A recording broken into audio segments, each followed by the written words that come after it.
track was going to change that much. Who could anticipate a cloud coming over and providing shade to the track? And who knows? Maybe they made changes, and they probably did. They probably made, as a matter of fact, I know they did because I heard a comment about this. They made air pressure changes to get set up for round 2, thinking that they were going to move on. And probably those air pressure changes didn't match the fact that the track had cooled down considerably because the whole thing was under shade suddenly because the clouds had come overhead.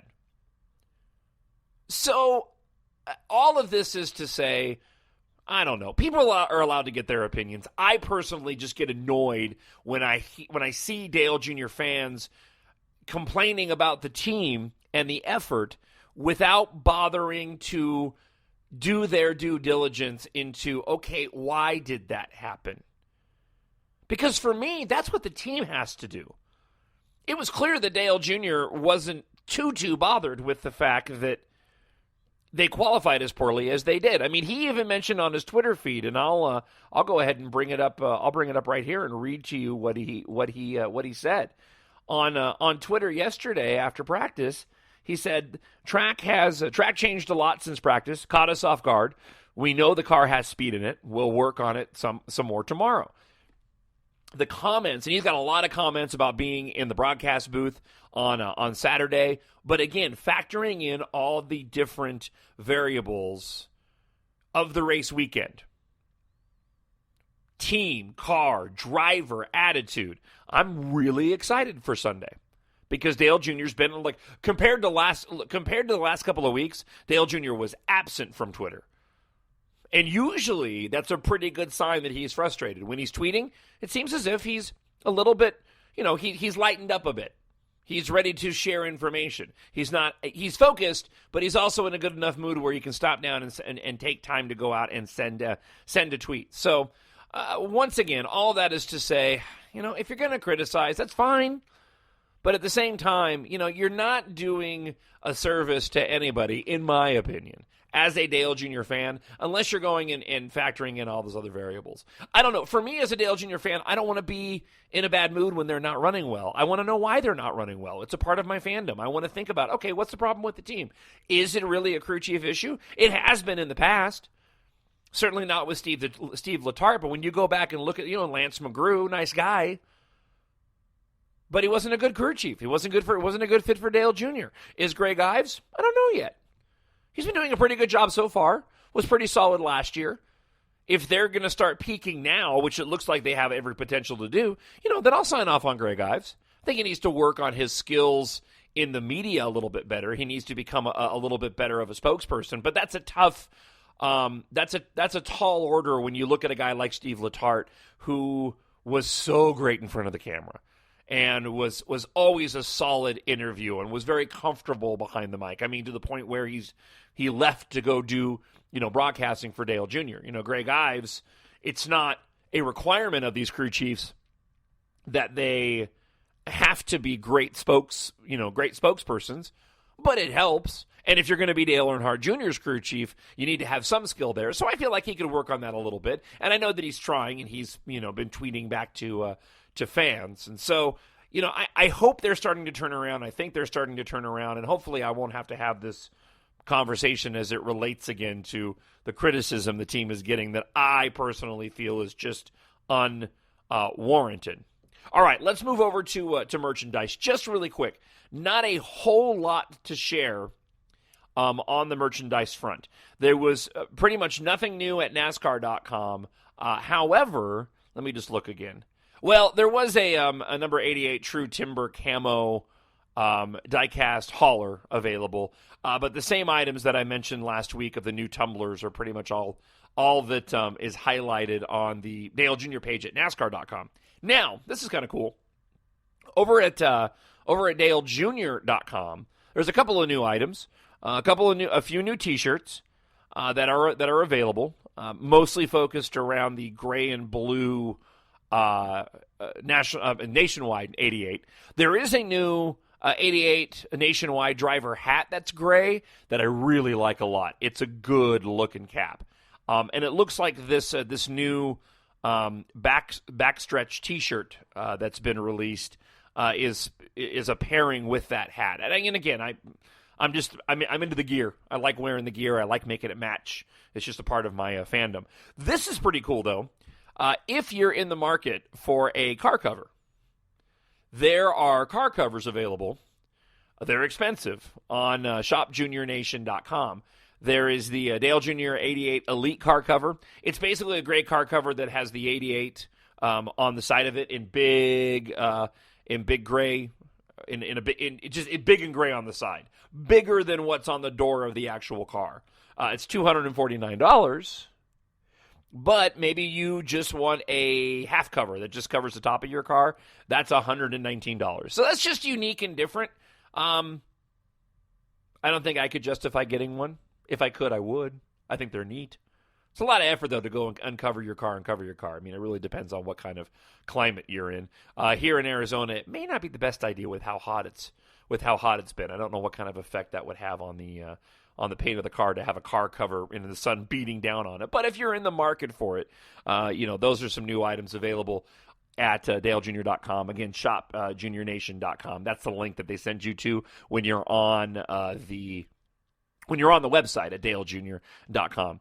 Just a quick side note, they were talking during practice that apparently now this idea of loyalty towards manufacturers is coming back. It used to be back in the the 70s and 80s that there was a lot more loyalty as it relates to the cars that are being raced on the track. We really got away from that with all the changes the cars ended up making throughout the 80s into the 90s and 2000s. Certainly with the car of tomorrow, you're not looking to be in the market to buy a car of tomorrow, and they didn't really look like the cars on the street. So NASCAR a couple of years ago decided to make the race cars look more like the cars you buy on the showroom floor. Case in point, driving around town the other day, and I saw a new Chevy SS on the road. Man, I just went, oh, I want one. Just as a NASCAR fan, Dale Jr. fan, I mean, the car on the track looks so much like the car that you see on the street, except for the fact that it's a four-door. I'd rather have a coupe. But I saw it and I went, oh, man, that looks awesome. Would love to get just a blue Chevy SS. I've always called my car, I have a Kia, I mentioned this before, I have a Kia Forte Coupe, which I love, two-door. But it's a poor man's NASCAR race car. The grill is a ripoff of the Chevy SS. But again, it's exponentially cheaper. It's a good little car, though, man. I dig that ride. So, okay, go by the website. You can check out those items. They are available, again, at shopjuniornation.com. Quick comment on NASCAR, the NASCAR expansion for Forza 6. And if you have any more insight, maybe I'm playing it wrong, email me, talkshownerd@gmail.com, talkshownerd@gmail.com. I got Forza 6, which is really fun to play. I need to get a wheel for my Xbox One because I have a racing wheel for my 360, but I don't have one for the Xbox One. So I got Forza 6 for the Xbox One, and I got the NASCAR expansion, and I was really excited about it. We're not getting a new NASCAR game, until I think September. It's just a couple of months away, but NASCAR 15's been out now for a couple of years. It's still fun to play. But I hopped on Forza 6 in the expansion, and I was disappointed. You only have a couple of options of tracks to race, for one, that relate to the NASCAR circuit. So you have your road courses, and I think it's just Watkins Glen. I don't think Sonoma's on there, but it might be. They do have Daytona on there, and they do have Indianapolis. I did the Daytona race, and I was really disappointed with the gameplay. I didn't find that it was realistic at all to what you actually get in the real world. I was shocked. I was really expecting it to be even closer than what you get in NASCAR 15, and it was far from it. I was flying past cars on the track. The way that you were pitting was all thrown off. The fact that they actually they cold start you, because they do that with the rest of the races in the game, and I understand that.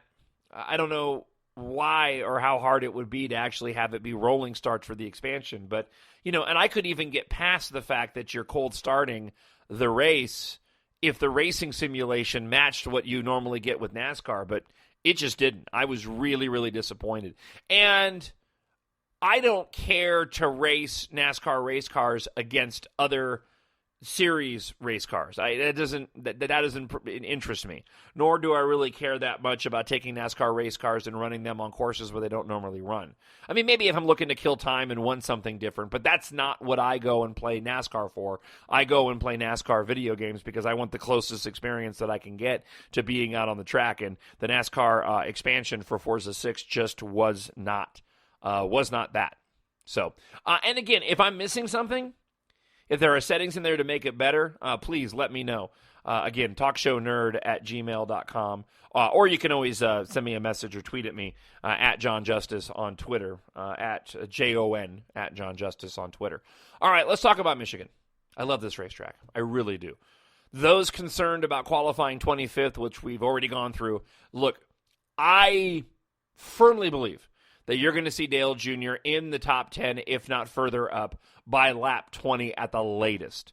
The way that you are able to fan out on this track in the corners and pass a bunch of cars is you can do it better here than almost you can do it anywhere. Those corners are so wide, and they can fan out 4 and 5 wide, and you can really, if you end up with enough momentum, you can pass a ton of cars on that back straightaway. The only concern that I have starting in the back is just making sure that the car is fast from the get-go to get through there and not get mired back in the back of the field, and more specifically getting caught up in a wreck. That's the biggest concern that I have. You know, there's plenty of time during these 400 miles on Sunday for Dale Jr. to get his car up to the front. And for those of you who remember that win back in 2012, you know, he didn't qualify good for that race either. And I'll never forget. That race, to me, carries as much significance and is as special for me as a Dale Jr. fan as the 2014 Daytona 500 win was. Funny side story to this whole thing, and I really wanted to play you the audio on the podcast today, but I didn't get a chance to grab it. But I'm good friends with CNN host and author S.E. Cup, and we were at a convention in 2012 the week of the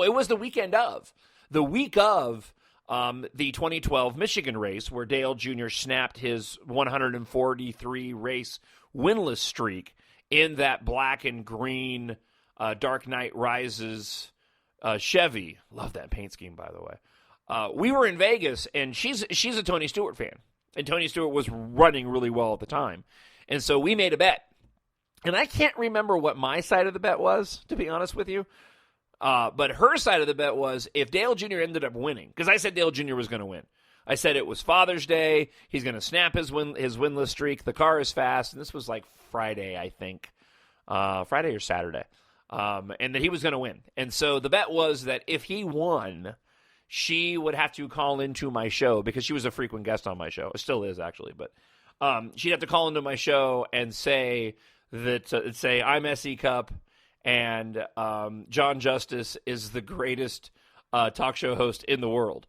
So the fact that the way that race played out, having this bet with a good friend of mine on Father's Day, snapping the 143 race winless streak, at a track where he had snapped a streak before in the AMP car a couple of years prior, and coming in second to Tony Stewart, I'll never, ever, ever forget how special that race was. And that's why this track became so special to me. It's become a very unique place for Dale Jr. fans. It's a great track to watch a race at. I've camped out in the infield there before, and this track just has always been pretty good and pretty kind to Dale Jr. And even the times when it really wasn't for a lack of having a fast car. I mean, he was poised to win this race a couple of times and ran into some engine issues. So again, this is a good weekend to go and turn things around, and we're kind of on a winless streak.